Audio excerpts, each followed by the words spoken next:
नमस्कार, मैं Sunil Yadav, chief pharmacist, doctor Shyama Prasad Mukherjee चिकित्सालय Lucknow, ex chairman Uttar Pradesh state pharmacy council. आज वर्तमान में सामयिक विषय पर एक चर्चा है। मैं सबसे पहले state institute of health and family welfare Uttar Pradesh के सभी अधिकारियों का, अपने प्रमुख सचिव श्री पार्थी सेन शर्मा जी का और निदेशक प्रशासन डॉक्टर गणपति राजा जी का धन्यवाद ज्ञापित करता हूं कि उन्होंने एक सामयिक विषय पे एक परिचर्चा आज आयोजित की और इस संस्थान के सभी अधिकारियों का इसमें सहयोग है। तो सबसे पहले मैं आम जन के लिए ये बताना चाहूँगा कि आज का विषय हमारा जो है वो बहुत ही सामयिक है, क्योंकि अभी समय जो चल रहा है वो बहुत तेज़ी से धूप और गर्मी का है और लू से बचने के लिए उत्तर प्रदेश सरकार ने एडवाइजरी जारी की है और भारत सरकार ने भी एडवाइजरी जारी की है। क्योंकि आपने देखा होगा विगत दिनों में कई सारी मिसहैपनिंग्स हुई हैं, कुछ डेथ हुई है, कई सारे बीमार चिकित्सालयों में आए हैं जिन्हें लू लगा है। तो जो एडवाइजरी जारी की गई है उस एडवाइजरी में आम लोगों को ये बताया गया है कि आपको लू से कैसे बचना है, और लू से अगर आप बच जाते हैं तो आपको किसी चिकित्सा की आवश्यकता नहीं है, और उसके लिए एक एडवाइजरी आपके बीच में है। इस बीच में चूँकि जो लोग चिकित्सालयों में भर्ती हो रहे हैं उन लोगों के लिए भी एक एडवाइजरी की आवश्यकता थी। और उसका कारण क्या था कि जो दवाएं चिकित्सालयों में हैं, जो दवाएं बन रही हैं, जो दवाएं ट्रांसपोर्टेशन में हैं, या जो दवा आप घर लेकर के जा रहे हो या आम पब्लिक कोई घर पे एकत्रित कर रही है, स्टोर कर रही है और उसको खा रही है, उन दवाओं की इफिकेसी पर भी चर्चा होनी चाहिए। क्योंकि सभी दवाएं, सबका स्टोरेज निर्धारित है, किस टेम्परेचर पे कौन सी दवा रहेगी। और अभी आपने देखा होगा तमाम सारे न्यूज़पेपर्स के माध्यम से हम सभी को ये ज्ञात हुआ है कि कुछ शहरों में टेम्परेचर 50 से भी एबव चला गया है, यानी 52 लास्ट टेम्परेचर रिकॉर्डेड है, और ये बहुत ज़्यादा है। एवरेज हम लोग रूम टेम्परेचर जो है वो 25 to 30 डिग्री सेंटीग्रेड तक मानते हैं, और उसके बाद बाहर का जो टेम्परेचर पिछले सालों से लगातार बढ़ता चला जा रहा है। तो जो हमारी औषधियाँ हैं, औषधियों के लिए जो पहले से स्टोरेज तय किया जाता है वो सामान्य टेम्परेचर पे उनका रिसर्च होता है, उनका शोध होता है कि किस टेम्परेचर पे वो कब दवा एक्सपायर होगी, निर्धारित टेम्परेचर पे। लेकिन चूंकि अगर टेम्परेचर बढ़ गया तो क्या होगा, और इसको मैं ऐसे समझाना चाहूँगा आपको कि अगर कोई शुगर का पेशेंट है, डायबिटीज़ का पेशेंट है, तो डायबिटीज़ के पेशेंट को विशेष सावधानी रखने की आवश्यकता है। उसका कारण ये है कि उनकी दवाएं वो लोग अपने घरों में रखते ही हैं।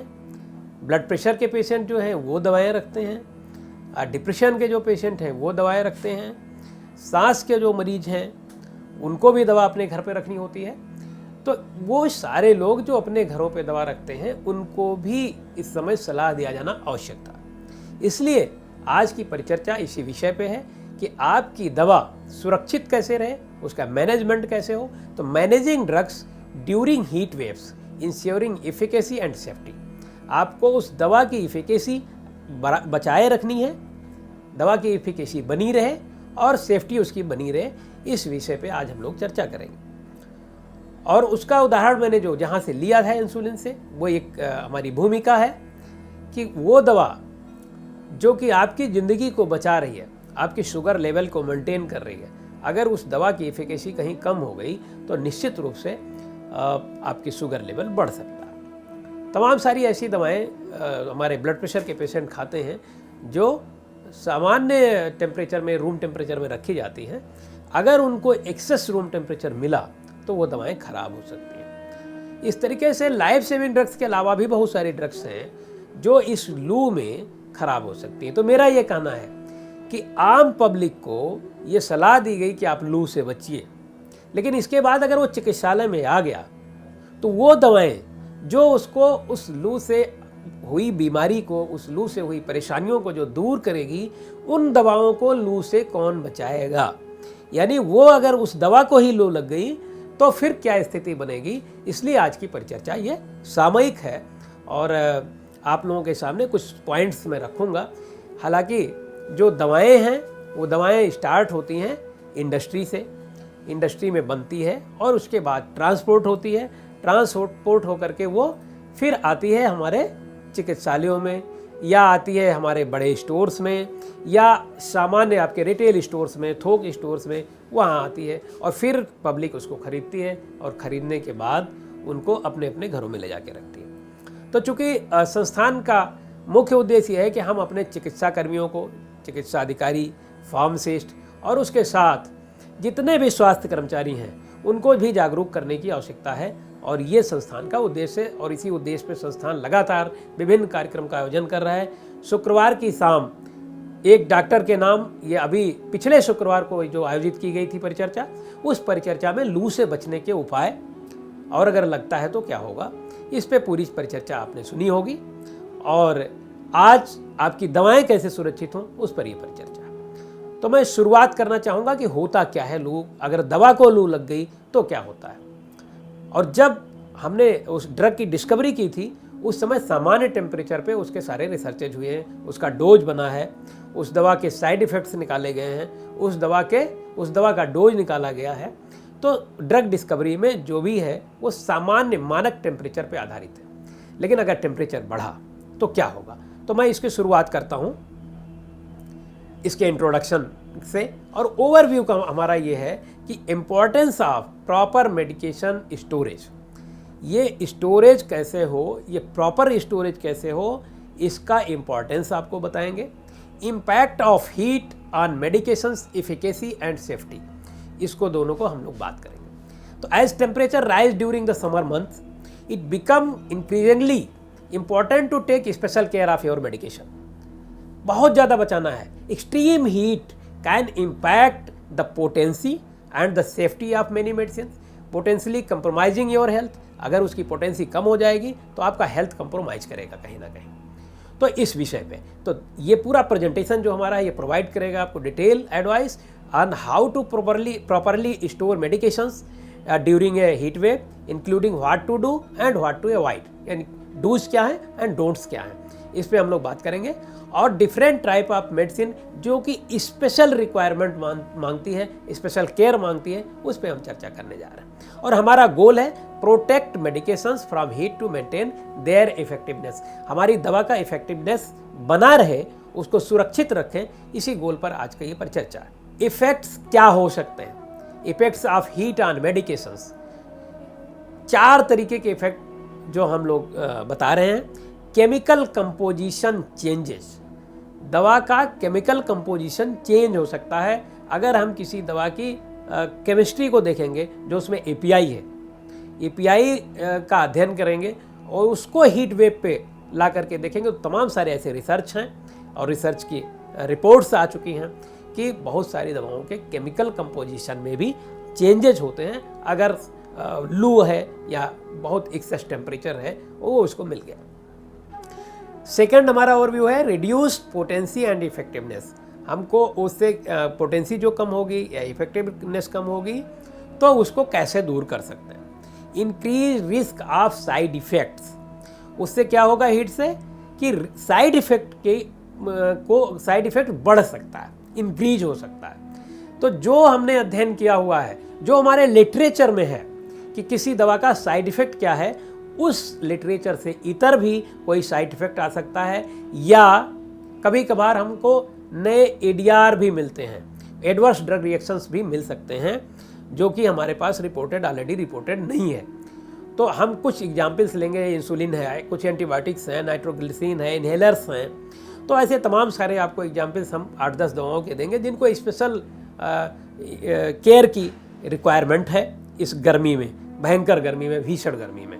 Extreme temperature can cause several issues with medications, तो कोई दवा अपनी इफिकेसी को डिक्रीज कर सकती है, यानी उस दवा की एफिकेसी डिक्रीज हो सकती है अगर हीट उसको मिल गया। Heat can degrade the active ingredient, जो एपीआई होगा उसको डिग्रेड करेगा, making the medication less effective. अगर एपीआई डिग्रेड हो गई तो निश्चित मानिए कि मेडिकेशन का इफेक्ट कम हो सकता है। तो इसलिए ये बहुत महत्वपूर्ण चीज़ है कि हम इसको कैसे बचाएं। दूसरा क्या हो सकता है, अल्टर्ड केमिकल कंपोजिशन, उसका केमिकल कंपोजिशन उस मेडिसिन का वो अल्टर्ड कर सकता है, चेंज हो सकता है। कुछ ऐसे मेडिकेशंस हैं जो केमिकली चेंज हो सकते हैं, जो कि अगर केमिकली चेंज हो जाता है, उसके एपीआई के केमिकल स्ट्रक्चर्स में चेंजेज आ जाते हैं, तो it may be harmful for us, harmful for patients, harmful for public. तो हमको इसको भी देखना है कि तमाम सारी दवाएं जो कि केमिकल कंपोजिशन में चेंजेज आने की वजह से ख़राब हो सकते हैं। फिजिकल चेंजेस, ये शायद आप लोगों ने देखा हो, हमारे फार्मेसिस्ट साथियों ने देखा होगा, हमारे चिकित्सकों ने देखा होगा और स्टाफ नर्सेस ने भी देखा होगा। तो आप कभी कभार जब बहुत ज़्यादा टेम्परेचर होता है तो आपने देखा होगा कुछ दवाएं, उसका फिजिकल अपीयरेंस जो है वो चेंज हो जाता, जैसे कि टॉपिकल जो एप्लीकेशंस होते हैं, आप देखेंगे कि उसमें से तरल पदार्थ जैसा कुछ निकलने लगता है, और जो उसमें आप जब भी कभी आप उसका ट्यूब देखेंगे तो ट्यूब में जो हार्ड पदार्थ है वो अलग हो जाता है और तरल पदार्थ अलग हो जाता है, यानी वो उसका सस्पेंशन अलग हो जाता है। और कई सारे सस्पेंशंस में आप देखेंगे कि उसमें फट जाता है सस्पेंशन, या इमल्शंस फट जाते हैं। तो ये कभी कभी फिजिकल चेंजेज भी आपको देखने को मिलता है। कुछ केमिकली चेंज होते हैं और कुछ फिजिकल चेंजेस होते हैं। कुछ टैबलेट्स आपने देखे वो मेल्ट हो जाते हैं, जैसे हमने देखा है कि आयरन पे शुगर कोटिंग होती है, या कई सारी दवाओं पे जो शुगर कोटिंग होती है, और वो हाई टेम्परेचर में अगर आ गया तो उसको जब आप उठाओगे तो आपके हाथ में चिपचिपा जैसा लगेगा।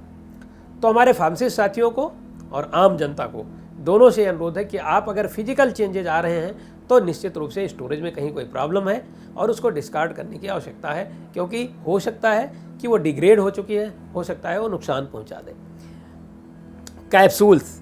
कैप्सूल्स के जो कवर होता है, जिलेटिन कवर, उस कवर में हीट, एक्सेस हीट पाने पे वो कवर कभी कभार पिघलने सा लगता है। और आपने देखा होगा कि कार में पानी की बोतल जो प्लास्टिक की होती है, इस समय हीट वेव्स जब से चलने लगी हैं, एक्सेस हीट होने लगा है, तब से कार के अंदर पानी की बोतल पिघलने लगी हैं। तो उसी तरीके से आपके कैप्सूल्स के जिलेटिन भी ख़राब हो जाते हैं, कभी कभी पिघल जाते हैं। तो इसको बचाना होगा कि हमको एक्सेस हीट वहाँ पे न आए किसी भी दवा का, जहाँ भी हम स्टोरेज कर रहे हैं। सेल्फ लाइफ, किसी भी दवा की एक्सपायरी वो उसकी सेल्फ लाइफ से, उसके एपीआई की सेल्फ लाइफ से हम लोग निकालते हैं।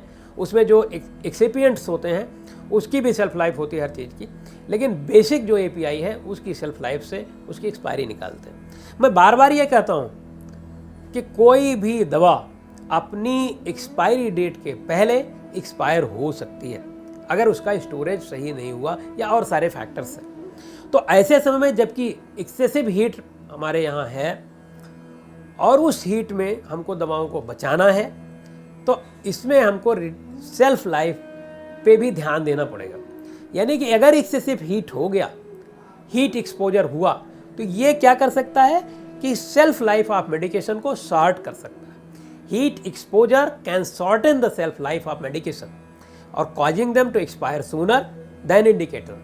आपके जो उसमें दवा के पर्चे पे जो चीज़ लिखी हुई है, दवा के ऊपर जो कवर पे लेवल पे जो लिखा हुआ है, उस लेवल पे जो एक्सपायरी लिखी हुई है वो एक निर्धारित मानक के अंतर्गत स्टोरेज होने पर ही वो एक्सपायरी होगी। बट वो एक्सपायरी पहले भी हो सकती है अगर उस पर एक्सेसिव हीट हो गया, एक्सेस हीट एक्सपोजर हो गया। तो इसमें सेल्फ लाइफ जो हमने काउंट की थी एपीआई की, वो सेल्फ लाइफ बदल सकती है। इसलिए सभी फार्मेसिस्ट साथी इस चीज़ का विशेष ध्यान रखें कि स्टोरेज में इस चीज़ का ध्यान रखा जाए कि एक्सेस हीट न हो और जो निर्धारित टेम्परेचर है वही आपके स्टोरेज में हो। और दूसरा, आम पब्लिक को दवा देते समय इस चीज़ की जानकारी देनी पड़ेगी कि आपको क्या बचाना है, कैसे उस दवा को बचाना है, उस दवा को कैसे सुरक्षित रखना है। लॉस ऑफ प्रिजर्वेटिव इफेक्टिवनेस, कोई भी दवा जब आप बनाते हैं तो उसमें एक एपीआई होता है और एक्सिपिएंट्स होते हैं। एक्सिपिएंट्स के रूप में एक उसके साथ एक प्रिजर्वेटिव डाला जाता है जो उस दवा को सुरक्षित रखती है। तो जो प्रिजर्वेटिव है उसकी भी लाइफ कहीं ना कहीं एक्सेस हीट से प्रभावित कर सकती है। और जो दवा हम उसके लिए उसके अंदर प्रिजर्वेटिव डाले हुए हैं कि ये प्रिजर्वेटिव इस दवा को 1 साल सुरक्षित रखेगी, 1 महीने सुरक्षित रखेगी, 2 साल सुरक्षित रखेगी, उस प्रिजर्वेटिव का इफेक्टिवनेस अगर हीट वेव्स में या एक्सेस हीट उसको मिल गया तो प्रिजर्वेटिव का इफेक्टिवनेस कम हो सकता है, और वो ज़्यादातर लिक्विड मेडिकेशंस जो है उसमें heat can reduce the effectiveness of preservative, और इससे क्या होगा, लीडिंग टू कंटामिनेशन। कि कोई भी दवा अगर एक्सेस हीट उसको मिल रही है तो उसके अंदर जो प्रिजर्वेटिव होता है वो भी ख़राब हो सकता है, और प्रिजर्वेटिव लिक्विड मेडिकेशंस में बेसिकली ज़रूर डाला जाता है, क्योंकि उन मेडिकेशंस को जो लिक्विड हैं उसको वो ख़राब ना हो, और उसके लिए निर्धारित है जो हमारी एक्सपायरी होती है, उस एक्सपायरी में एपीआई के सेल्फ लाइफ के साथ जो प्रिजर्वेटिव होता है उसकी लाइफ भी देखी जाती है। तो अगर एक्सेस हीट आ गया तो उसके अंदर जो प्रिजर्वेटिव है वो प्रिजर्वेटिव भी ख़राब हो सकती है। तो प्रिजर्वेटिव अगर ख़राब हो जाएगी तो क्या होगा, उसमें कंटामिनेशन होने के चांसेस बढ़ जाएंगे। तो कभी कभार आपने देखा होगा सिरप के अंदर कुछ बादल जैसा दिखता है, तो वो अगर आ रहा है तो इसका मतलब उसमें कंटामिनेशन हो गया, या फिजिकली उसमें चेंजेज आ रहे हैं, कलर चेंज हो रहा है, तो वो अगर वो कलर चेंज हो रहा है तो इसका मतलब उसमें कोई ना कोई कंटामिनेशन हो रहा है। तो एक्सेस हीट आपके प्रिजर्वेटिव इफेक्टिवनेस को भी कम करती है, इसलिए उसको भी देखने की आवश्यकता है। नेक्स्ट है उसमें increase risk of adverse reaction. हम थोड़ी देर पहले कह रहे थे कि साइड इफेक्ट चेंज हो सकते हैं due to chemical changes, but chemical changes के साथ जो साइड इफेक्ट हमारा नोन होता है, एडवर्स रिएक्शंस जो है वो अननोन होते हैं।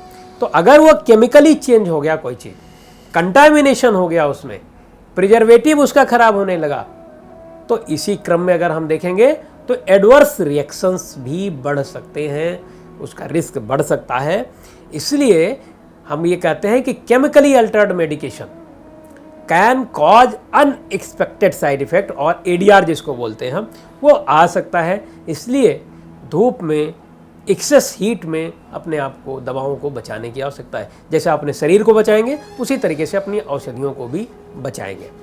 In effective packaging, heat can compromise the integrity of packaging materials leading to moisture और कंटामिनेशन।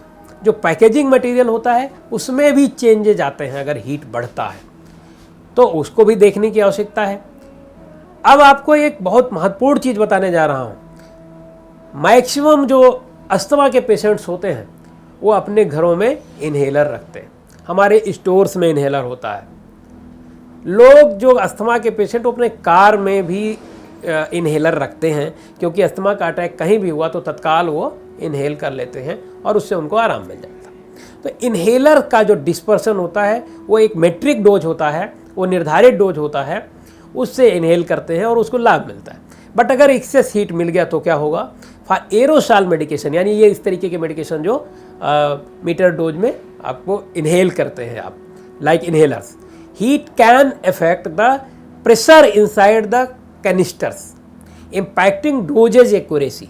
यानी कि जो उसका कैनिस्टर है जिसमें वो दवा है, उसके अंदर का जो प्रेशर है उसको हीट चेंज कर सकती है, एक्सेस हीट उसको चेंज कर सकती है। और अगर उसको चेंज कर देंगे तो क्या होगा, डोजेज एक्यूरेसी जो है, जो हमारा मेटर डोज था, उस एक्यूरेसी पे चेंज आ सकता है। इसलिए storage of medicine during heat waves, during excessive heat आपको बहुत महत्वपूर्ण चीज़ है जिसको समझना हम आपको आवश्यक है, और इसीलिए सामयिक परिचर्चा आज के दिन है। कुछ चीज़ें हैं जिसको हम समझें। अभी एक चीज़ कही गई थी, माननीय न्यायालय का एक आदेश था कि साइड इफेक्ट बताने की जिम्मेदारी फार्मासिस्ट की है या मैन्युफैक्चरर की, ये पहले से निर्धारित है।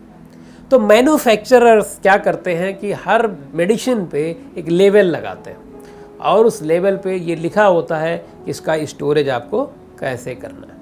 तो आपको लेवल को समझना है। ये फार्मासिस्ट साथियों के लिए इसलिए है कि वो पब्लिक को काउंसिल कर सकें, उनको समझा सकें कि आप इस लेवल को कैसे समझोगे, और आप खुद भी समझिए और अपने साथी जो हैं, फार्मासिस्ट साथी हैं, जो जूनियर साथी हैं, उनको समझाएं।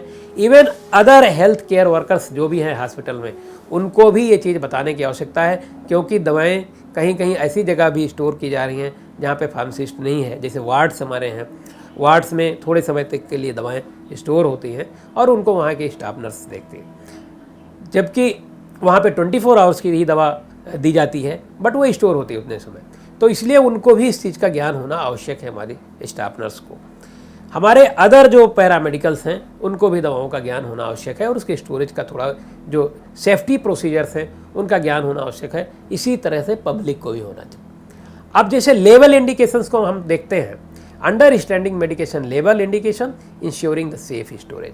पहला मान लीजिए हमने लिखा है do not store over 8 degree centigrade, या कभी कभी ब्रैकेट में 46 डिग्री फ़ारेनहाइट लिखा होता है। इसका मतलब कि 8 डिग्री के अंदर उसको रखना है। तो मीनिंग्स इसका क्या हुआ कि हम इसको रेफ्रिजरेट करेंगे बट उसको फ्रीज नहीं करेंगे। Keep refrigerated not frozen. हम उसको फ्रीज नहीं करेंगे, यानी फ्रीजर में नहीं रखेंगे, हम उसको रेफ्रिजरेटर में रखेंगे और 8 डिग्री के नीचे 2 से 8 के बीच में रख लेंगे, फ्रीज नहीं करेंगे। इसमें जैसे इंसुलिन है हमारा, कुछ वैक्सीन्स भी होती हैं, कुछ और बायोलॉजिक्स हैं जैसे मोनोकोकल एंटीबायोटिक्स हैं। और इसमें पेशेंट को हम क्या एडवाइस देते हैं, हमारा फार्मासिस्ट क्या एडवाइस करेगा कि इसको आप रेफ्रिजरेटर में रखिए, ऊपर मत रखिएगा फ्रीजर में। और अगर आप कहीं बाहर जा रहे हो, ट्रैवल कर रहे हो, तो you can use insulated bag with the ice packs. Ice pack के सीधे संपर्क में नहीं रखना है, आइस पैक को किनारे किनारे रखना है, दवा को पन्नी के अंदर रखना है और दवा को उसमें डाल देना है, बट डू नॉट फ्रीज। ये स्पेशली आपको बताना है, क्योंकि अगर हम इंसुलिन को फ्रीज में डाल दिया, फ्रीज कर दिया, तो वो जम जाएगी, ख़राब हो जाएगी। तो इस लेवल को समझना है, इंडिकेशन को समझना है। Second indication, do not store over 25 degree centigrade Celsius, 77 degree Fahrenheit. इसका मतलब कंट्रोल्ड रूम टेम्परेचर में रखना है। रूम टेम्परेचर 30 डिग्री तक और कंट्रोल्ड रूम टेम्परेचर 25 डिग्री तक। ये समझने की चीज़ है अपने फार्मासिस्ट साथियों के लिए और आम पब्लिक के लिए भी। तो कंट्रोल्ड रूम टेम्परेचर का क्या मतलब हुआ कि उस रूम में एयर कंडीशन लगा हो, उस रूम का टेम्परेचर मॉनिटर हो रहा हो, उस रूम में हम वो दवाएं रखेंगे जिस पर उसके लेवल में लिखा होगा कि do not store over 25 degree Celsius. इसमें कुछ पेन मेडिकेशंस हैं, आपका आइबुप्रोफेन है, एंटीहिस्टामिनिक्स है कुछ, इनको एक एग्जाम्पल है। इस तरीके का और भी दवाएं हैं। इसको क्या करेंगे, पेशेंट को हम बताएंगे कि आप इसको कूल ठंडे जगह पे रखो, ड्राई प्लेस पर रखो और ऐसी किसी एरिया में ना रखिए जहाँ पर हीट सीधा उसको इन्फ्लुएंस करता हो, सीधी हीट आती हो। तो एक ये हमारा सेकेंड एडवाइस। तीसरा लेवल, अगर हम इस तरीके का एक लेवल आपको मिलेगा, do not store over 30 degree Celsius, यानी 86 डिग्री फ़ारेनहाइट। अगर ये लिखा हुआ है तो आप क्या करेंगे, keep at room temperature, avoid excessive heat. हम रूम टेम्परेचर में रखेंगे लेकिन एक्सेसिव हीट नहीं होगा उसमें। इसमें जैसे थायराइड मेडिकेशंस हैं, लिवोथायरॉक्सिन, कुछ एंटीबायोटिक्स है जैसे हमारी एमॉक्सिसिलिन, इसको हमको रूम टेम्परेचर पे रखना है बट 30 डिग्री सेंटीग्रेड से ऊपर ना हो। तो मुझे लगता है कि अब रूम टेम्परेचर, जिस तरीके की गर्मियाँ चल रही हैं, जिस तरीके की लू चल रही है, उसमें रूम टेम्परेचर को मेंटेन रखने की जिम्मेदारी हमारी आपकी है, आम पब्लिक की के साथ फार्मासिस्ट साथियों की है। इनमें हमको पेशेंट को क्या एडवाइस करना है कि आप क्या करेंगे, इसको कूल स्टोर करेंगे, कूल जगह पे दवा रखेंगे, ड्राई प्लेस पे रखेंगे, कहीं गीले पे नहीं रखना है, और एवॉइड करना है कार में, डायरेक्ट सनलाइट में, और इंसुलेटेड बैग आपको लेके जाना अगर आप कहीं लेके जा रहे हैं। तो ये पेशेंट को हमें सलाह देनी, पेशेंट को काउंसलिंग के समय ये चीज़ें बतानी पड़ेंगी। अच्छा, नेक्स्ट लेवल पे हम अगर देखते हैं, कभी कभी लिखा होता है do not freeze. Do not freeze का मतलब ये है कि इस दवा को आप फ्रीजिंग नहीं कर सकते, फ्रीजर में नहीं डाल सकते हैं जिससे ये डैमेज ना हो। थायराइड मेडिकेशंस जैसे हैं हमारी, लिक्विड मेडिकेशंस हैं और इंसुलिन है, कुछ बायोलॉजिक्स हैं, इनको आप फ्रीज नहीं करेंगे। इनको क्या करेंगे कि मेंटेन करेंगे हम रूम टेम्परेचर में और उसको इसको टेम्परेचर को मेंटेन करते हैं। Stored in refrigerator if necessary, अगर ज़रूरत है तो रेफ्रिजरेटर में रखेंगे। एसी रूम, या तो उसमें कुछ दवाएं ऐसी होती है जो उसमें लिखा होता है इसको आपको टेम्परेचर मेंटेन इस तरीके से करना है, आपको उसको देख करके लेवल मेंटेन करना होगा, या फिर एसी रूम में रखना होगा। बट इंश्योर ये करना है कि उसको फ्रीज ना किया जाए अगर उस पर उस लेवल पे लिखा है डू नॉट फ्रीज। कुछ दवाओं पे आपको लिखा होगा प्रोटेक्ट फ्रॉम मॉइस्चर, वो दवाओं की कोटिंग के आधार पे तय होता है कि इस दवा को आपको मॉइस्चर की तरफ नहीं ले जाना है। अगर मॉइस्चर हो गया तो क्या होगा कि उसका डिग्रेडेशन हो जाएगा उस दवा का, वो दवा ख़राब हो जाएगी, उसकी कोटिंग ख़राब हो जाएगी। टैबलेट है, कैप्सूल्स हैं, कुछ टॉपिकल मेडिकेशन है जिसकी हम अभी उदाहरण दे रहे थे आपको, क्रीम्स हैं, तो ये अगर मॉइस्चर में आ गए तो ये ख़राब होने की संभावना ज़्यादा हो जाती है। इसलिए हमें क्या बताना है, पेशेंट को क्या एडवाइस करनी है कि आप इन दवाओं को ड्राई एरिया में रखिए, बाथरूम में मत रखिए, किचन में मत रखिए, और इसकी जो ओरिजिनल पैकेजिंग है उससे इसको निकाल के मत रखिए। अक्सर मैंने देखा है कि जो लोग डायबिटीज़ के पेशेंट हैं उनके घरों में जो दवा होती है वो उनके खाने के साथ उनको दी जाती है, और खाने के साथ देने के लिए एक सामान्य याद करने के लिए लोग क्या करते हैं कि उसको किचन में रख लेते हैं।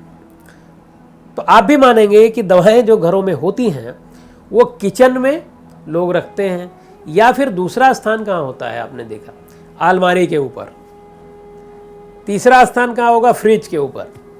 तो इन सब चीज़ों को बचाने की ज़रूरत है। दवाएं बाथरूम में नहीं, बाथरूम के रैक्स होते हैं, बहुत सारे लोग बाथरूम के रैक्स में डाल देते हैं ना, तो आपको बाथरूम के रैक में नहीं रखनी है, मॉइस्चर बचाना है। आपको किचन में नहीं रखना है, एक्सेसिव हीट को बचाना है। आपको अलमारी के ऊपर नहीं रखनी है, फ्रिज के ऊपर नहीं, या फ्रिज के ठीक पीछे नहीं रखनी है, क्योंकि फ्रिज के ठीक पीछे एक्सेस हीट होता है। और उसका कारण जब आप पूरा आगे समझेंगे तो बहुत सारे शोध हुए हैं इस पर कि रूम में, किसी भी रूम में जो गर्म हवा होती है वो ऊपर की तरफ जाती है। ये सामान्य फिनोमेना सिद्ध है। तो आप अगर रूम का टेम्परेचर लीजिए, एक ब्रिटिश अध्ययन को मैं अभी पढ़ रहा था, तो उसमें यह दिया गया था कि रूम का टेम्परेचर, नीचे का टेम्परेचर लिया गया और ऊपर का टेम्परेचर लिया गया, तो लगभग 10 से 15 डिग्री सेंटीग्रेड का डिफरेंस आया उसमें। तो ये गर्मियों के दिनों में इस तरीके का चेंजेज होता है टेम्परेचर में, ऊपर और नीचे में। तो इस सामान्य अवस्था में भी हम लोग ये ध्यान रखना है कि औषधियाँ कहाँ हो जहाँ पे ड्राई हो और टेम्परेचर का बहुत ज़्यादा प्रभाव ना हो, मॉइस्चर ना हो, इस चीज़ का ध्यान रखना है। अगर उस पर लिखा है store in A cool dry place, तो आपको रूम टेम्परेचर में रखना है, हीट और मॉइस्चर को अवॉइड करना है। इसमें ओवर द काउंटर मेडिकेशंस जो हैं या साइकोट्रोपिक मेडिकेशंस जो हैं, इस पर ये अक्सर लिखा होता है कि store in cool and dry place. तो बाथरूम इसमें बचाना पड़ेगा, किचन इसमें बचाना पड़ेगा। एयर कंडीशंस रूम में इसको रखिए, या अगर एयर कंडीशन नहीं है तो जहाँ पे फ़ैन है वहाँ पे रख सकते हैं। कूल इन्वायरमेंट होना चाहिए वहाँ पे जहाँ पे ये दवाएं रखी जाएंगी। Store in cool and dry place अगर लिखा हुआ है लेवल पे। एक आपने देखा होगा अक्सर जो डाइजीन होती है या एंटासिड्स होते हैं, इस तरीके के कुछ और सिरप्स हैं, उन सिरप पे लिखा होगा सेक वेल बिफोर यूज। इसको कैसे समझेंगे कि आप उसका जो एक्टिव इंग्रेडिएंट है उस सस्पेंशन में जब तक आप उसको हिलाएंगे नहीं, वो डिस्ट्रीब्यूट नहीं होगा इवनली, यानी बराबर से डिस्ट्रीब्यूट नहीं होगा। उसमें आप देखेंगे नीचे कुछ जमा हुआ और ऊपर पानी जैसा दिखेगा। तो भाई फार्मासिस्ट साथियों को ये बताना पड़ेगा आम पब्लिक को कि इसको कैसे यूज करना है। अगर सेक वेल बिफोर यूज लिखा हुआ है तो आम जनता के लिए जानकारी देनी पड़ेगी। कुछ लिक्विड एंटीबायोटिक्स भी मिलेंगे उसमें, कुछ लिक्विड विटामिन भी ऐसे मिलेंगे, बाकी एंटासिड मैंने आपको बताया। तो उसमें क्या करना है, बॉटल को कायदे से हिलाना है, उसके बाद ही प्रॉपर डोजिंग जो है उसमें, जो उसके ऊपर अब तो डोज के मानक ज़्यादातर दवाओं के ऊपर आते हैं, उसी से नापना है। चम्मच और ढक्कन का मानक कहीं ना कहीं बदल गया है, क्योंकि अक्सर जैसे टी स्पूनफुल या टेबल स्पूनफुल जो लिखा रहता है 5 ml और 15 ml होता है। तो आपके घरों में चम्मच अलग अलग साइज के होते हैं, तो इसलिए 5 ml अगर नापना है तो अब ज़्यादातर दवाओं में उसमें खुद ही कैप आता है, जिस कैप पे उसको मॉनिटरिंग के लिए उसमें मानक बना होगा, और उसी कैप से आप लीजिए जो डोज उसका निर्धारित है। तो अब प्रॉपर डोज लेना है, और प्रॉपर डोज अब चम्मच और उसके बजाय मानक के आधार पे जो उसमें कैप्स हैं और जो उसका मानक है उसके आधार पे लीजिए।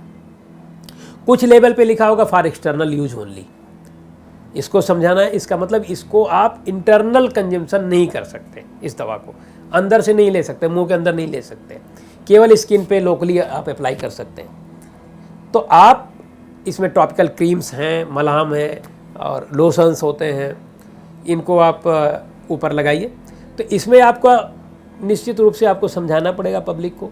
कई बार ऐसा होता है कि पब्लिक दवा दुकान से ली या मेडिकल स्टोर से ली, उसको अगर नहीं समझाया गया तो लगाने की दवा अगर कहीं उसने पी लिया तो फ़ायदे के बजाय बहुत ज़्यादा नुकसान होने की संभावना होती है। तो इसलिए पब्लिक को हमें समझाना है, काउंसिल करना है कि आप इसको बिल्कुल नहीं पिएंगे और केवल स्किन पे लगाएंगे, और अपने जो आपका हेल्थ केयर प्रोवाइडर है उससे सलाह लीजिए, फार्मेसिस्ट से सलाह लीजिए कि कैसे लगाना। कभी कभी लेबल पे लिखा होगा रेफ्रिजरेट आफ्टर ओपनिंग। कुछ दवाएं ऐसी होती हैं जो ओपन होने के बाद उनको फ्रिज में रखती हैं, या कुछ दवाएं ऐसी होती हैं जिसको फ्रिज में नहीं रखना होता। तो अगर ये लेबल पे लिखा हुआ है तो आपको उसी हिसाब से यूज करना है। कुछ दवाएं ऐसी होती हैं जो उसमें लिखा होगा रेफ्रिजरेट आफ्टर प्रिपरेशन।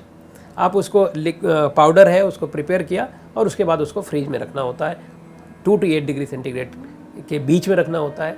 तो आपको पब्लिक को भी बताना पड़ेगा कि इसको इस तरीके से रखना है ओपन होने के बाद। Special consideration for heat sensitive medicine.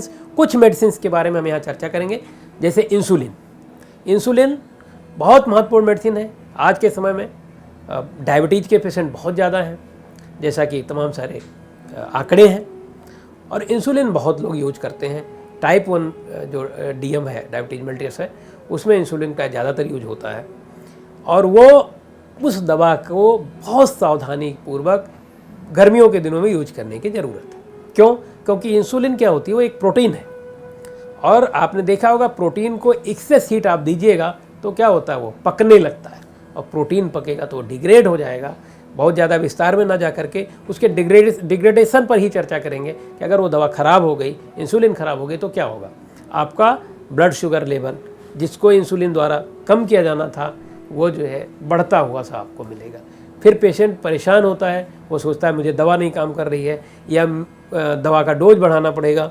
तो इन सारी चीज़ों को लेकर के आपको इंसुलिन पे विशेष ध्यान देने की ज़रूरत है। होता क्या है कि ये लूज कर सकती है अपनी इफेक्टिवनेस अगर ये हाई टेम्परेचर के बीच में आती है या हाई टेम्परेचर में रखी जाती है, जो कि डायबिटीज़ के मरीजों के लिए बहुत ही डेंजरस हो सकता है। इसका स्टोरेज कैसे करेंगे?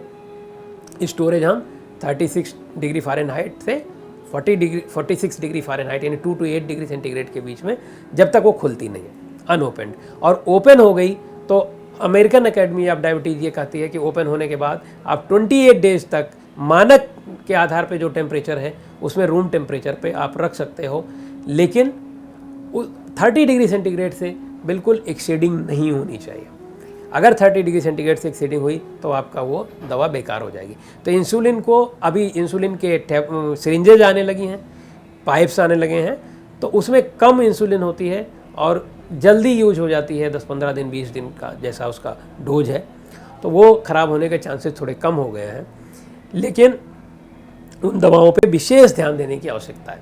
इंसुलिन को क्या करेंगे, स्पेशल प्रिकॉशंस क्या रखेंगे कि इसको इंसुलिन को फ्रीज नहीं करेंगे, यानी फ्रीजर में नहीं रखेंगे, और expose it to direct sunlight और हाई टेम्परेचर में नहीं रखेंगे, डायरेक्ट सनलाइट में नहीं रखेंगे। इंसुलेटेड बैग आपको यूज करना है या कूल पैक यूज करना है अगर ट्रांसपोर्ट कर रहे हैं, आप दवा की दुकान से अपने घर ले जा रहे हैं या ट्रेवलिंग कर रहे हैं तब भी। कभी कभार आप अगर हवाई यात्रा कर रहे हैं तो हवाई यात्रा में भी सावधानी की आवश्यकता होती है। हवाई यात्रा में आप जो बैग आपके पास होगा, कैरी बैग, आप उसमें इसको आइस पैक के बीच में रखिए। आप उस दवा को, इंसुलिन को या अन्य ऐसी दवाओं को आप जो चेक होता है बैग आपका, जो नीचे जा कर के हवाई जहाज़ में रहता है, उसको उसमें नहीं देना है, क्योंकि वो दवाएं ख़राब हो सकती हैं, वहाँ का टेम्परेचर मॉनिटर नहीं होता है। कुछ एंटीबायोटिक्स हैं जैसे अमॉक्सिसिलिन है, पेनिसिलिन है, टेट्रासाइक्लिन है। ये heat can degrade antibiotics, reducing their effectiveness and potentially leading to treatment failure. आप एंटीबायोटिक्स दे रहे हैं और वो तेज़ धूप वाली जगहों से गुजर चुकी है, तेज़ धूप वाली जगहों पर रखी गई है, तो उसका इफेक्टिवनेस कम हो जाएगा और जिससे उसका ट्रीटमेंट फेल्यूर हो सकता है। एक और बड़ी दिक्कत आ सकती है, वो है एंटी माइक्रोबियल रेजिस्टेंस। क्यों? क्योंकि उस दवा का डोज हो सकता है कम हो गया हो या डिग्रेड हो गया हो।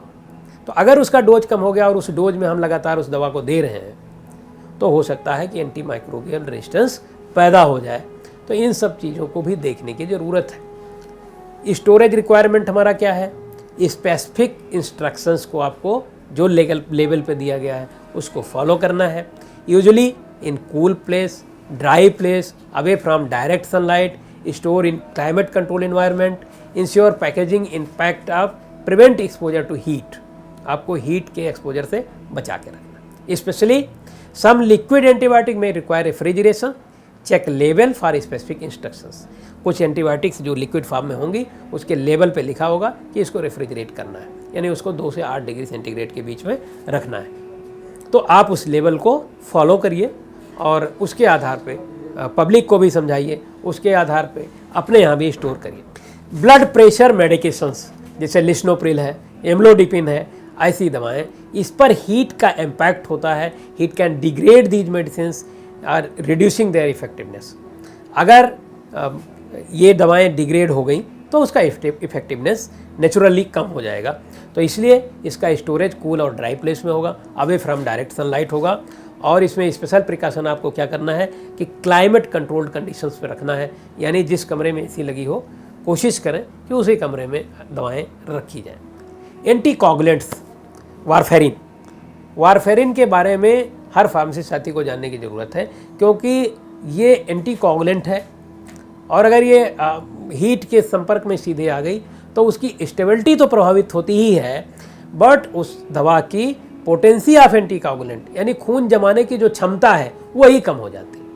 और अगर वो कम हो जाएगी तो इसका मतलब वो दवा इनइफेक्टिव हो जाएगी। तो इसको क्या करेंगे हम, स्टोरेज रिक्वायरमेंट ये है कि हम कूल प्लेस में रखेंगे, ड्राई इन्वायरमेंट में रखेंगे, कभी भी डायरेक्ट टेम्परेचर हीट के संपर्क में उस दवा को नहीं आने देंगे। Special precautions, room temperature, away from heat sources and moisture से बचा के रखिए, हीट सोर्सेज से बचा के रखिए।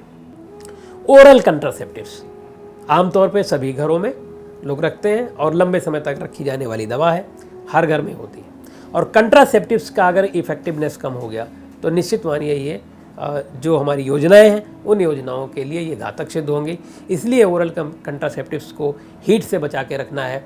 इसका इम्पैक्ट ये होता है कि ये अपनी इफेक्टिवनेस को लूज कर देती है अगर ये हीट के एक्सपोजर में आती है। इसका रिक्वायरमेंट वही है स्टोरेज का कि इसको कूल और ड्राई इन्वायरमेंट में रखना है, रूम टेम्परेचर में रखना है, डायरेक्ट हीट सोर्सेज से दूर रखना है, मॉइस्चर ना हो, इस चीज़ का विशेष ध्यान रखना है। एंटी सीजर मेडिकेशंस, फेनाइटोइन है, कार्बामाजेपिन है, इन दवाओं को लोग अपने घरों में महीने भर की दवा ले आते हैं, घर में रखते हैं और डेली खाते हैं, चूँकि ये दवा कंटिन्यू चलती है। इसका इम्पैक्ट क्या है हीट का इस पर? High temperature can affect the stability and potency of anti scissor medications. जो एंटी सीजर मेडिकेशंस हैं उनकी पोटेंसी कम कर सकती है अगर हाई टेम्परेचर हो गया। तो इसको क्लाइमेट कंट्रोल कंडीशंस में इसका स्टोरेज रिक्वायरमेंट है और रूम टेम्परेचर पे रखिए, लेकिन क्लाइमेट कंट्रोल्ड हो, यानी रूम का टेम्परेचर कंट्रोल्ड हो और हमेशा हीट सोर्सेज से दूर रखना है, डायरेक्ट सनलाइट से दूर रखना है। नाइट्रोग्लिसरीन का हीट का इम्पैक्ट इस नाइट्रोग्लिसरीन पे क्या होगा? ये नाइट्रोग्लिसरीन को डिग्रेड करती है और उसकी इफेक्टिवनेस को कम कर देती है। नाइट्रोग्लिसरीन बहुत महत्वपूर्ण दवा है, कार्डियक पेशेंट्स को दी जाने वाली दवा है, इसलिए इसका ध्यान रखा जाना आवश्यक है स्टोरेज का। और पब्लिक को और फार्मेसिस्ट साथियों को, हेल्थ केयर वर्कर्स को, सबको जानना चाहिए। इसको कूल और डार्क प्लेस में रखेंगे, away from light and heat, ये होगा। स्पेशल प्रिकॉशन हमको क्या करना है? Keep in the original glass container with the lid tightly closed, exposure to heat and moisture can reduce potency। आप नाइट्रोग्लिसरीन अगर आपने देखा होगा तो मोटी सीसी होती है उसकी और उसमें एक ऊपर ढक्कन लगा होता है, उसमें ओपन दवाएं होती हैं। सीसी उसकी मोटी होगी, जो उसका कंटेनर है वो मोटा होता है। इसीलिए मोटा होता है कि उसमें ज़्यादा टेम्परेचर हीट का बहुत ज़्यादा अंदर प्रभाव ना पड़े। उसका जो लिड है, उसका ढक्कन जो है, उसको बिल्कुल टाइट करके बंद करना होगा, जिससे उसका वो दवा खराब ना हो, उसकी इफेक्टिवनेस बनी रहे। इसलिए नाइट्रोग्लिसरीन पर भी विशेष ध्यान देने की आवश्यकता है। थायराइड मेडिकेशंस, लिवोथायरॉक्सिन बहुत ज़्यादा चलने वाली दवा है। इसमें भी आपको इसको रूम टेम्परेचर पे रखना है, हीट से दूर रखना है, मॉइस्चर से दूर रखना है, डायरेक्ट सनलाइट से दूर रखना है। और इसका स्पेशल प्रिकॉशन अगर हम कहें तो ensure the storage area remain cool and dry. वो जो स्टोरेज एरिया है इसका ये हमेशा कूल बना रहे और सूखा बना रहे, इस चीज़ का विशेष ध्यान रखने की आवश्यकता है। अस्थमा इनहेलर्स, ये सबसे ज़्यादा यूज होने वाली चीज़ है। इसका जो हीट का इम्पैक्ट है इस दवा पे, वो ये है कि heat can affect the pressure inside asthma inhalers, ये हम पहले बात कर चुके हैं इस पर। तो उससे क्या होगा कि उसकी डोज की एक्यूरेसी कम हो जाएगी, इसलिए इस दवा को विशेष सावधानी के साथ रखने की ज़रूरत है। स्पेशल प्रिकॉशंस ये है कि हाई टेम्परेचर ये इस इन्हेलर को बर्स्ट कर सकती है, इन्हेलर का डोज कम कर सकती है, इसलिए गर्मियों के दिनों में या इस समय जबकि बहुत ज़्यादा टेम्परेचर है, आप हॉट कार में इसको मत रखिए, डायरेक्ट सनलाइट में मत रखिए। आप एक अध्ययन है कि जो बंद कार होती है बाहर से उसमें 20 डिग्री सेंटीग्रेड तक टेम्परेचर बढ़ सकता है। तो दवाओं को स्पेशली इस चीज़ पे इस समय गर्मियों के दिनों में बचाने की ज़रूरत है। कार में दवाएं कोशिश करिए ना रखें, क्योंकि बहुत सारे लोग फर्स्ट एड की दवाएं कार में रखते हैं और हमारे चिकित्सक, फार्मासिस्ट या हेल्थ केयर वर्कर्स उन फर्स्ट एड में कई ऐसी दवाएं रखते हैं जो समय पे यूज होने वाली होती हैं, जीवन बचाने के लिए हैं, लाइफ सेविंग्स ड्रग्स हैं। ऐसी ड्रग्स जो लाइफ सेविंग करती है, इन ड्रग्स का स्टोरेज इतना महत्वपूर्ण है कि अगर हम आज कार में रखे हैं जिस तरीके के टेम्परेचर है और वो ख़राब हो गई तो हम लाइफ सेव करने के बजाय उसकी इफ़ेक्टिवनेस कम होने के कारण लाइफ सेव नहीं कर पाएंगे। इसलिए अगर कार में आप रखते हैं तो उसके स्टोरेज का ध्यान रखें।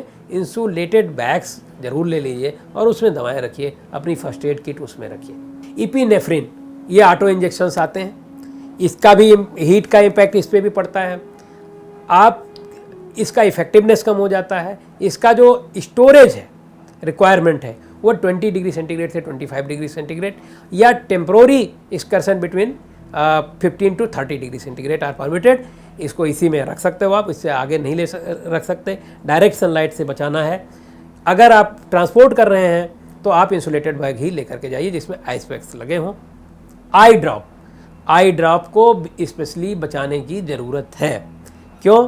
क्योंकि ये अगर कोई अनओपन्ड बॉटल है, वो बाहर पड़ी हुई है, तो वो ख़राब होने के बहुत ज़्यादा चांस है, और ओपन्ड है तब भी ख़राब हो सकती है।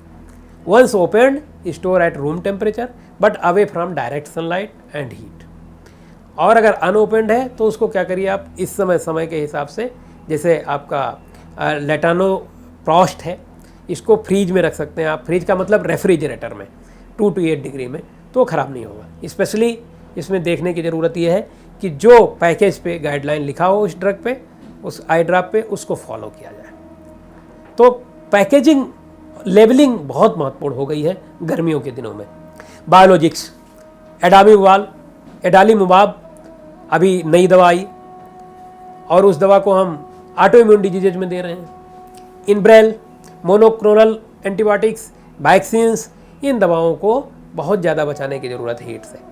ये क्या करेंगे, ये पर्टिकुलरली सेंसिटिव होते हैं टेम्परेचर चेंजेस से, और इनको अगर स्टोर नहीं किया प्रॉपरली तो ये दवाएं निश्चित रूप से मानिए कि इनइफेक्टिव हो सकती हैं। तो इनको हम 2 to 8 डिग्री सेंटीग्रेड के बीच में रखेंगे, और स्पेशल प्रिकॉशन ये है कि इसको फ्रीज नहीं करेंगे, यानी 2 से ऊपर नीचे नहीं ले जाएंगे, फ्रीज नहीं करेंगे, लेकिन हाई टेम्परेचर और एक्सपोजर से इसको बचा के रखना है। अगर ट्रांसपोर्ट कर रहे हैं तो इसके लिए भी इंसुलेटेड बैग की आवश्यकता है। हार्मोनल मेडिकेशंस, इस पे चर्चा करेंगे थोड़ी सी, जैसे एस्ट्राडियल पैचेज हैं, टेस्टोस्टेरोन जेल है। ये भी अगर रूम टेम्परेचर पे नहीं रखा गया सही से, उसको डायरेक्ट सनलाइट में डाल दिया गया या एक्सेसिव हीट हुआ तो वो भी ख़राब होने के चांसेस होते हैं, उसकी इफ़ेक्टिवनेस कम हो सकती है। तो इसलिए इसको स्पेशल प्रिकॉशन के तौर पे इसको कूल और ड्राई प्लेस में रखेंगे और टेम्परेचर को मॉनिटर करेंगे। लिक्विड मेडिकेशंस में जैसे कफ सिरप्स है या पेन रिलीवर्स हैं, तो ऐसी दवाओं को आप बहुत सावधानी के साथ रूम टेम्परेचर पर रखें। रूम का टेम्परेचर नियमित रूप से मॉनिटर करें, उससे लाइट से और मॉइस्चर से उसको दूर करें, और स्पेशली उसमें स्टोरेज एरिया को हमेशा कूल रखा जाए और जिससे उसका डिग्रेडेशन ना हो दवा का, डायरेक्ट सनलाइट ना आती हो। इस चीज़ का लिक्विड मेडिकेशन में विशेष ध्यान रखने की आवश्यकता है, चाहे वो हमारे जो फार्मासिस्ट चिकित्सालयों में हैं या बाहर जो रिटेल मेडिसिन पे हैं, उनको भी इस सब चीज़ों के ध्यान रखने की आवश्यकता है कि आपके दवा के स्टोर में डायरेक्ट सनलाइट न आए और सीधा उसका हीट जो है, उसका टेम्परेचर जो है रूम का, वो मेंटेन बना रहे। साइकोट्रोपिक मेडिकेशंस, लिथियम एंटीडिप्रेसेंट्स जो हैं, ये दवाएं भी, इस पर भी हीट का बहुत ज़्यादा इम्पैक्ट है। वो उसकी स्टेबिलिटी को कम कर देता है और कुछ आंकड़े हैं, कुछ शोध है जो बताया गया जिसमें कि उसके साइड इफ़ेक्ट्स भी बढ़ते हैं। तो इसलिए इसका रिक्वायर्ड ये है कि क्लाइमेट कंट्रोल्ड रूम जो हो उसी रूम में इसको स्टोर किया जाए, कूल रूम में हो, ड्राई प्लेस हो और हीट और ह्यूमिडिटी ना हो। तो इन दवाओं पे भी विशेष ध्यान देने की आवश्यकता है, जो कि एंटी डिप्रेसेंट दवाएं। डर्मेटोलॉजिकल मेडिकेशंस हैं, टॉपिकल स्टेरॉइड्स हैं। तो मैंने पहले बताया कि अगर इस पर तेज़ लाइट पड़ रही है, तेज़ धूप पड़ रहा है, तो वो क्या करेगा, उसको डिग्रेड कर देगा, उसको सेपरेट कर देगा, दवाएं ख़राब हो जाएंगी और उसको क्लाइमेट कंट्रोल कंडीशंस में इसको स्टोरेज किया जाएगा। स्पेशल प्रिकॉशन ये रखना है कि वो स्थान कूल हो, ड्राई हो और हीट और सनलाइट उसमें ना आती हो। वर्तमान समय की इन गर्मी में इस दवा का विशेष महत्व है, जिसको स्पेशल प्रिकॉशन देने की आवश्यकता है।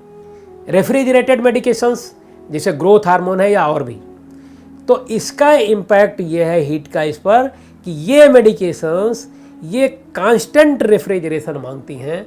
अगर कांस्टेंट रेफ्रिजरेशन नहीं हुआ तो उसकी इफेक्टिवनेस कम हो जाएगी। तो ट्रांसपोर्टेशन के समय भी इसका बहुत ज़्यादा ध्यान रखना है। आप दवा दुकान से लेकर के घर जा रहे हो उस समय भी बहुत ज़्यादा ध्यान रखना है। तो रेफ्रिजरेटेड मेडिकेशंस पे विशेष ध्यान देने की आवश्यकता है। हमेशा कोल्ड चेन मेंटेन हो, जैसा कि चिकित्सालयों में वैक्सीन आदि के मामलों में किया जाता है।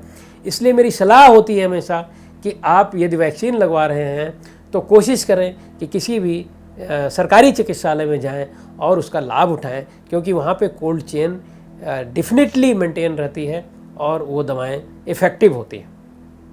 इसमें इससे स्पेशल प्रिकॉशंस हमको रखने होते हैं, रेफ्रिजरेटर में बराबर बना रहे, और अगर ट्रांसपोर्ट हो रहा है तो वो कूल पैक्स में इंसुलेटेड कंटेनर में ही आए। तो कुछ दवाओं के बारे में हमने चर्चा किया।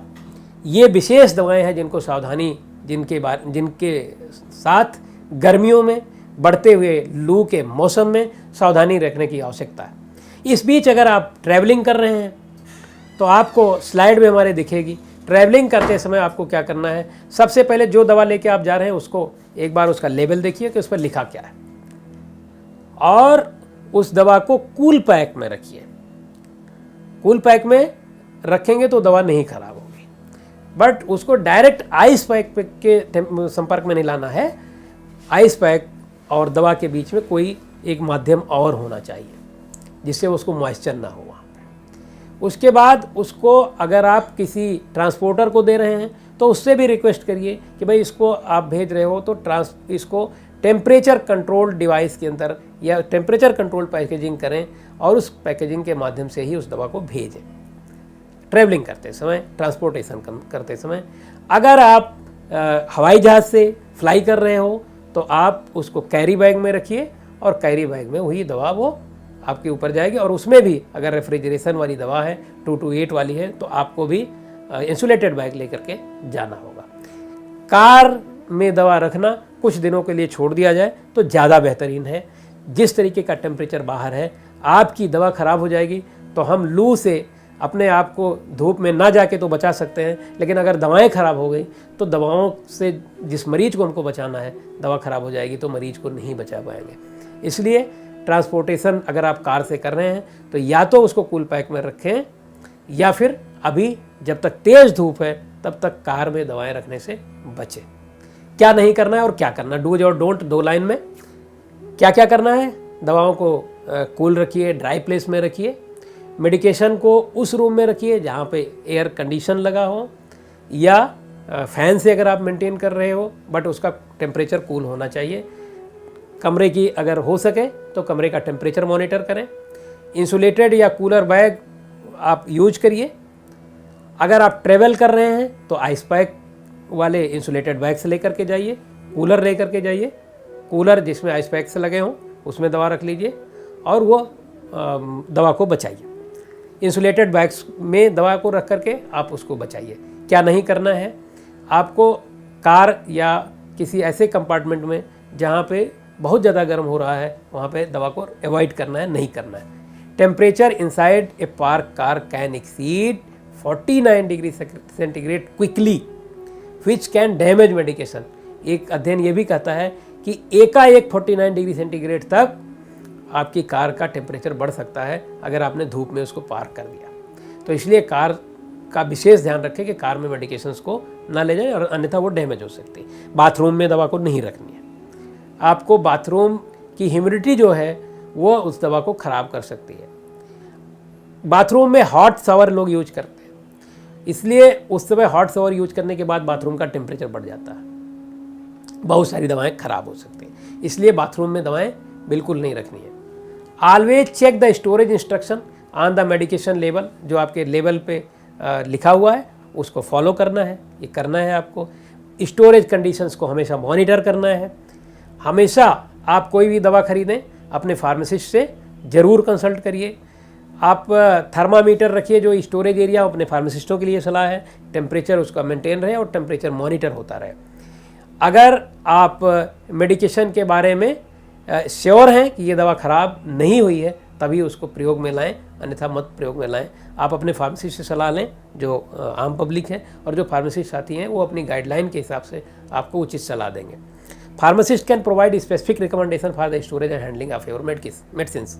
आपको फार्मासिस्ट जो है वो स्पेशल सलाह देगा जिससे आपकी दवा सुरक्षित रहेगी। रेफ्रिजरेशन, और अगर नहीं लिखा है दवा के ऊपर, लेबल पे नहीं लिखा है तो रेफ्रिजरेशन आपको नहीं करना है, या जिस दवा पे रेफ्रिजरेशन लिखा है उसको फ्रीजर में नहीं डालना। तो आपको लेबल स्पेशली पढ़ना पड़ेगा, ये नहीं करना है। डू नॉट इग्नोर चेंजेस, बहुत महत्वपूर्ण चीज़ है। आप किसी भी दवा का कलर आपको दिख रहा है कि ये दवा का कलर जब आप लाए थे तो कुछ और था, जब आप अभी लेने जा रहे हैं, यूज करने जा रहे हैं तो उस दवा का कुछ कलर और है। टेबलेट में आपकी जो कोटिंग है वो बदल गई है, टेबलेट भुरभुरा होकर फूट रहा है।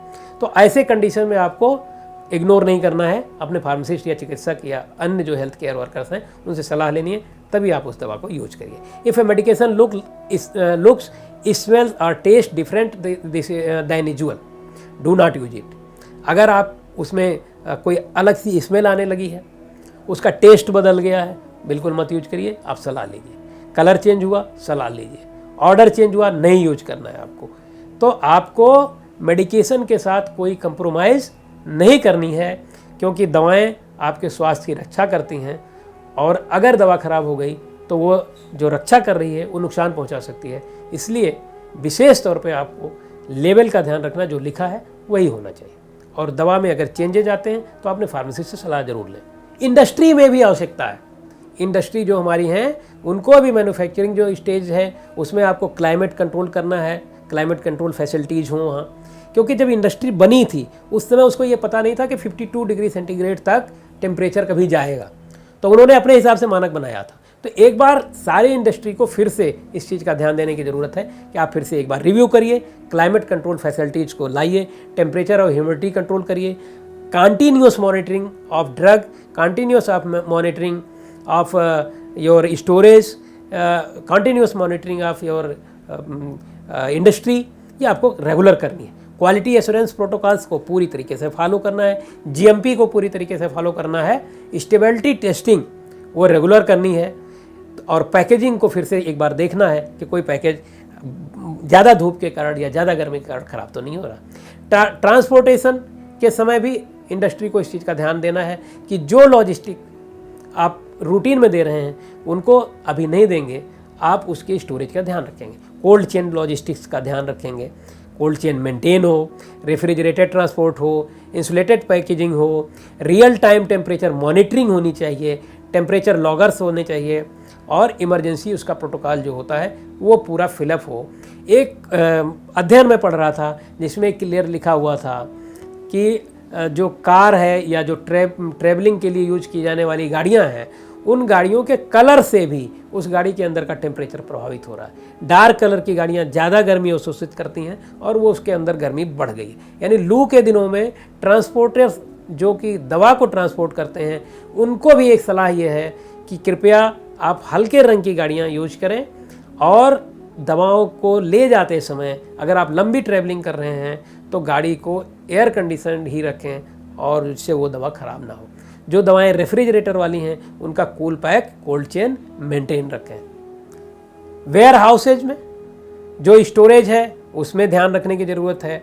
क्लाइमेट कंट्रोल स्टोर हो और उसमें पूरा HVAC सिस्टम लगा हो, बैकअप पावर सप्लाई हो, इन्वेंट्री मैनेजमेंट हो, और फीफो का फर्स्ट इन फर्स्ट आउट का फॉलो किया जाए, रेगुलर उसकी ऑडिट होनी चाहिए।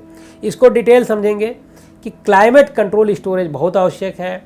आपका बैकअप पावर सप्लाई प्रत्येक वेयर हाउस में बहुत आवश्यक है। जो भी फार्मासिस्ट वहाँ पे हैं वेयर हाउसेज में, उनके लिए ये सलाह है कि अगर आपके बैकअप पावर सप्लाईज में कोई प्रॉब्लम है तो सही कराइए, क्योंकि गर्मी का मौसम है। आपकी करंट सप्लाई, इलेक्ट्रिक सप्लाई भी कहीं ना कहीं कभी कभार चेंज होती है, बदल रही है, कभी कट जाती है लाइट। तो ऐसे समय में आपका बैकअप पावर सप्लाई हमेशा सही होना चाहिए, जिससे आपकी दवाएं खराब ना हो। रिटेल जो लोग बेच रहे हैं, दवाएं दे रहे हैं, या जो ड्रग काउंटर्स हैं, उनको भी विशेष सावधानी रखने की ज़रूरत है।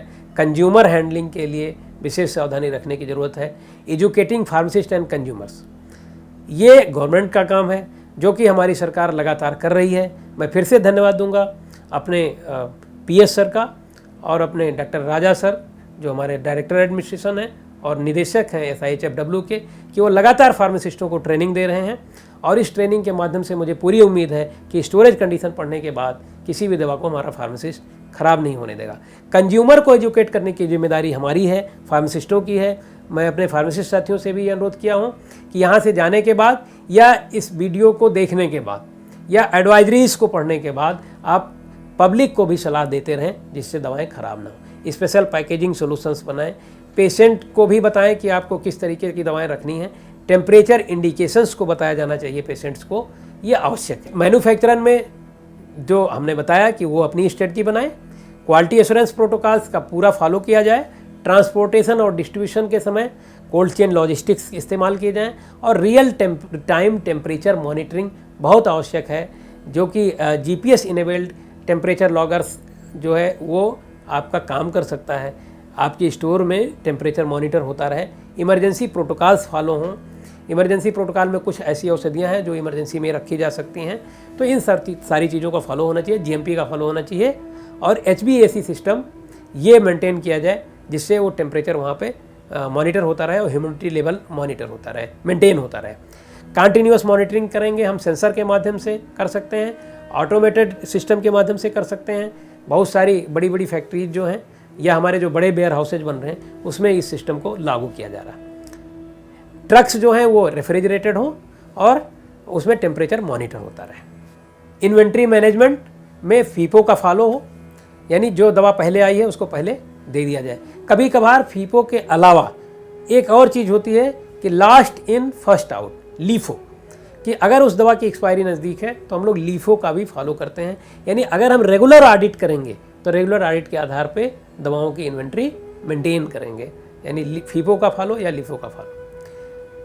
दूसरा, फार्मासिस्ट और कंज्यूमर्स को एजुकेट करेंगे, जो पब्लिक है उसको एजुकेट करेंगे, और अपने हेल्थ केयर वर्कर्स को भी एजुकेट करेंगे।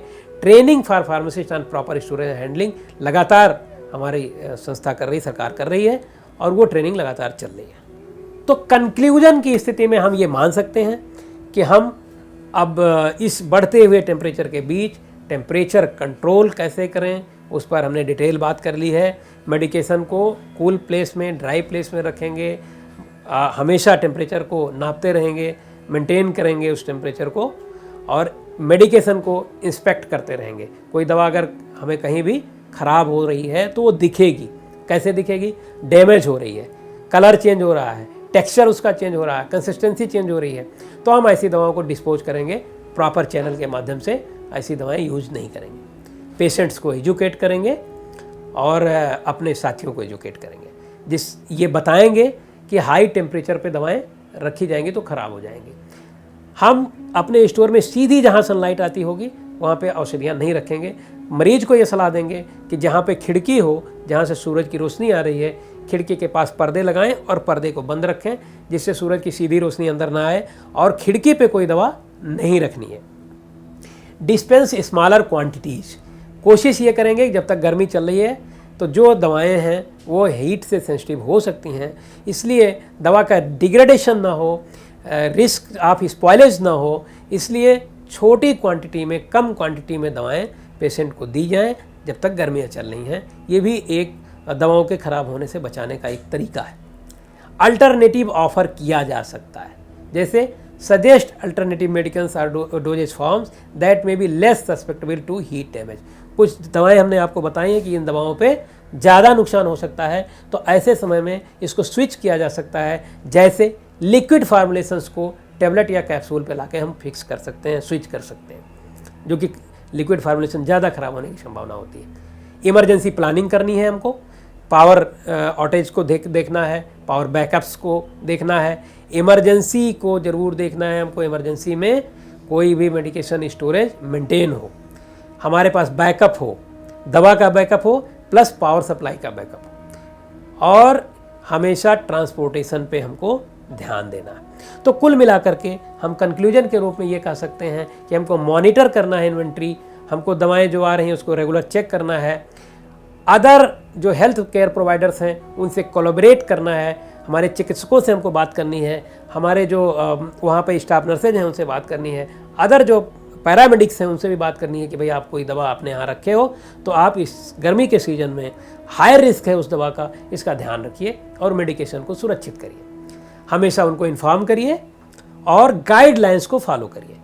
तो रेगुलेटरी गाइडलाइंस रेगुलर आती रहती हैं, जो आपकी DCGI drug control general of India या स्टेट गवर्नमेंट्स के ड्रग कंट्रोलर्स या स्टेट गवर्नमेंट के जो हेल्थ डिपार्टमेंट है वो रेगुलर कोई ना कोई एडवाइजरी इस तरीके की जारी करता है। जब भी ऐसी कोई स्थितियाँ आती हैं तो उसके हिसाब से हमको उस एडवाइजरी को फॉलो करना है, मेडिकेशन को स्टोर करना है, उसकी हैंडलिंग उसी तरीके से करनी है, और जो रिलेवेंट अथॉरिटीज़ हैं उनसे हमको कंसल्ट करना है।